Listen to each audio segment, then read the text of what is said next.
জিলহজ মাসের চাঁদ যে ব্যক্তি দেখবে সে যেন তার নখ এবং তার চুল এগুলো যেন আর না কাটে।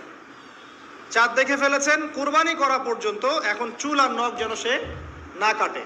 যদি না কাটেন তাহলে কি হবে? আপনি একটা পূর্ণাঙ্গ কুরবানির নেকি পাবেন ইনশাআল্লাহ। আর একটা কুরবানির নেকি কি জানেন? কুরবানির পশুর গায়ে যতগুলো লোমকূপ আছে ততগুলো নেকি আপনার আমল নামায় যুক্ত হবে ইনশাআল্লাহ। জিলহজ মাসের প্রথম 10 দিন, এই জিলহজ মাসের প্রথম 10 দিন সম্পর্কে আল্লাহ পাক সূরা ফজরের মধ্যে শপথ করেছেন, ওয়াল ফাজরি, ফজরের কসম, ওয়াল লায়ালিন আশর, এবং এই 10 রাতের কসম। এই 10 রাত বলতে এখানে জিলহজ মাসের এই 10 দিন এবং 10 রাতকে বোঝানো হয়।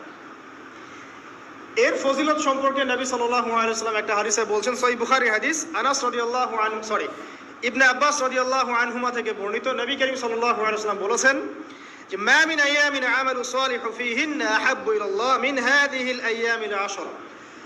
আল্লাহ পাকের কাছে এই 10 দিন অর্থাৎ জিলহজ মাসের প্রথম 10 দিনের নেক আমল যত বেশি প্রিয়, আল্লাহর কাছে জিলহজ মাসের প্রথম 10 দিনের নেক আমল যত বেশি প্রিয়, অন্য কোনো আমল এত বেশি প্রিয় না।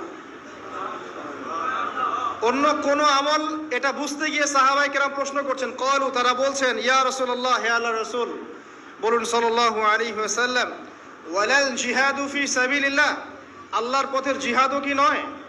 আমরা তো জানি ইসলামের সর্বোচ্চ চূড়া হচ্ছে আল্লাহর পথের জিহাদ।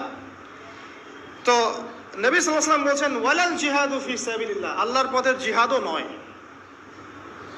আল্লাহর পথের জিহাদও নয়, ইল্লা, তবে ওই ব্যক্তির কথা ভিন্ন, রাজুলুন খরাজা বিনাফসিহি ওয়া মালিহি ফালাম ইয়ারজি মিন যালিকা বিশাই, কোন একজন ব্যক্তি যে তার জান এবং তার মাল নিয়ে আল্লাহর পথে বেরিয়ে গেছে, তারপরে কোনো কিছু নিয়ে সে ফিরে আসতে পারে নাই, মানে সে শহীদ হয়ে গেছে, এই ব্যক্তি